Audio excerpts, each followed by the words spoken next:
तो साईं बाबा ने कैसे बताया कि सुंदर स्त्री को देखने के बाद आपके दिमाग में क्या विचार आना चाहिए? ये बहुत ही, मैं कहूँगा, एक मॉरल मिलता है, एक मैसेज मिलता है एक स्टोरी से।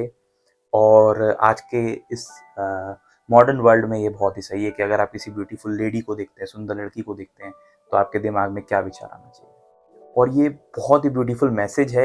ये एक फ़नी तरीके से दिया बाबा ने। साईं बाबा ने एक बहुत ही, आप कह सकते हैं, ह्यूमरस फ़नी तरीके से एक बहुत ही गहरा मैसेज दिया, जो आज के ज़माने में तो परफेक्टली लागू होता है। हुआ क्या था, पूरी कहानी बताते हैं आपको, और आपको हँसी भी आएगी, लेकिन ये कहानी आपको बहुत कुछ सिखा जाएगी। तो एक बार द्वारका माई में साईं बाबा बैठे हुए थे, और साईं बाबा के साथ बैठे हुए थे चांदोरकर जी, नाना साहेब चांदोरकर। नाना साहेब चांदोरकर थोड़े एजेड व्यक्ति थे, और वो बाबा के पास ही बैठे हुए थे, और बाबा जैसा कि द्वारका माई में बैठते थे, वो बैठे हुए। अब हुआ क्या कि दो मुस्लिम लेडीज बुर्खा पहन के, जिनमें से एक यंग थी काफ़ी सुंदर, और एक एजेड ओल्ड लेडी थी, तो वो दोनों आकर द्वारका माई में खड़े हो गई। नाना साहिब चांदोरकर और बाबा आपस में बातें कर रहे थे, और बाबा की नज़र उन पे गई। नाना साहिब चांदोरकर ने भी उन दोनों लेडीज़ को देखा।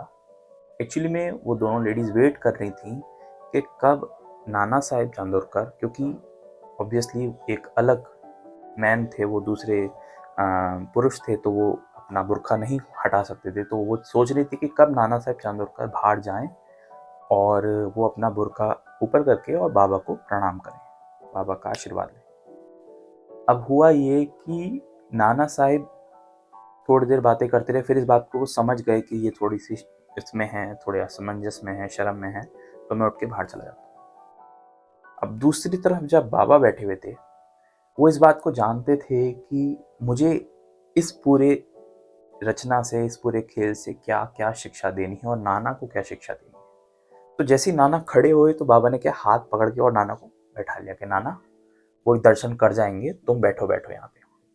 तो फिर नाना भी क्या करते, और वो लेडीज ने भी सोचा कि जब बाबा ने ही नहीं बोला तो फिर अब क्या करना, चलो अब दर्शन करते हैं। तो सबसे पहले जो थी वो ओल्ड लेडी आगे आई, और उन्होंने अपना बुर्खा जो ऊपर किया और बाबा का आशीर्वाद लिया। बाबा ने आशीर्वाद दिया और वो पीछे हट के, नाना बैठे हुए थे। अब जो यंग लेडी आगे आई, जो बहुत ही ज़्यादा सुंदर थी, उसने अपना बुर्का ऊपर किया, तो नाना को उसकी शक्ल देख के अट्रैक्शन सा फील हुआ। नाना देख के एकदम चौंक गए, और वो इतनी सुंदर थी कि नाना उसको देखते ही रह गए। और वो लड़की ने भी आशीर्वाद लिया, और वो पीछे हट के उसने अपना नीचे किया। तो ये देखते ही नाना के मन में ऐसा विचार आया कि मैं ढंग से नहीं देख पाया इसको, ये इतनी सुंदर है, मुझे एक बार और देखना है इसको। तो नाना हल्का सा आगे झुके कि मैं इसका चेहरा दोबारा देख पाऊँ। इतने में ही बाबा ने ये बात पकड़ ली, और जब वो दोनों लेडी फिर चली गई, वो झुकने लगे, वो दोनों लेडी चली गई, तो बाबा ने नाना के जांघ पे ऐसे मारा कि नाना, क्या हो गया। तो नाना एकदम चौंके। नाना ने बोला कि नहीं बाबा, कुछ भी नहीं हुआ। तो बाबा ने बोला कि तुम्हारे मन में ऐसा विचार आया था कि वो बहुत सुंदर है और तुम दोबारा चेहरा देखना चाहते थे। नाना शर्मा गए कि वो बोल क्या बाबा के आगे। बाबा ने सोचा, और बाबा ने फिर कहा, देखो नाना, किसी भी सुंदर लड़की को देखना, और ये बात आप ध्यान से सुनिएगा, ये पूरी जो प्रकृति है, ये पूरा संसार है, वो उस ईश्वर ने बनाया है। और बाबा ने ये बात कही नाना से कि ये जो ईश्वर का बनाया हुआ संसार है, इसमें हर एक चीज़ सुंदर है, और किसी सुंदर चीज़ को देखकर उसकी तारीफ करना, उसका कॉम्प्लीमेंट्स देना बुरा नहीं है। इसका कारण ये है कि ये सब ईश्वर, जो एक कलाकार है, उसने कला बनाई है, एक ड्राइंग बनाई है, एक आर्टिस्टिक वे में हम सबको बनाया है। और वो कलाकार कितना सुंदर है, जिसने इतनी सुंदर सुंदर चीज़ें बनाई हैं। और किसी भी सुंदर चीज़ को, सुंदर स्त्री को देखकर उसको कॉम्प्लीमेंट करना या फिर उसकी तारीफ करना बुरा नहीं है, तब तक जब तक आपके मन में कोई गलत विचार ना आए।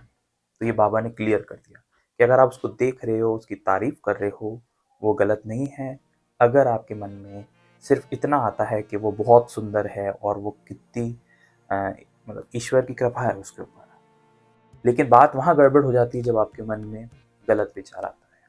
तो ये बाबा ने उनको समझाई कि तुम नाना एक बात सोचो कि ये जब इतनी सुंदर है तो इसको बनाने वाला परमात्मा कितना सुंदर। तुम इसको देखो, तुम इसकी तारीफ करो, वहाँ तक ठीक है।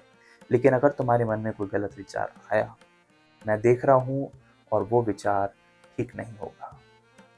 और अगर तुम हर एक व्यक्ति में, हर एक चीज़ में, हर एक इंसान में, हर एक जानवर में, हर एक पशु पक्षी में अगर ईश्वर का दर्शन करोगे तो तुम्हें उस ईश्वर की जो है कला देखने को मिलेगी, समझ में आएगी कि सारा संसार कितना सुंदर है। जो ये शिक्षा बाबा ने नाना को दी कि ये सब चीज़ें ईश्वर की बनाई हुई है और तारीफ करने में कुछ गलत नहीं है, लेकिन अगर तुम्हारे मन में कोई गलत विचार आता है तो वो गलत है।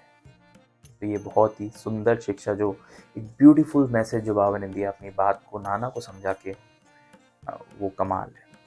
इसी तरह अगर आप साईं बाबा से जुड़ी हुई असली कहानी जानना चाहते हैं, असली स्टोरीज पढ़ना चाहते हैं, तो आप अभी इस चैनल को, इस पेज को सब्सक्राइब कर सकते हैं, फॉलो कर सकते हैं। जय साईं राम।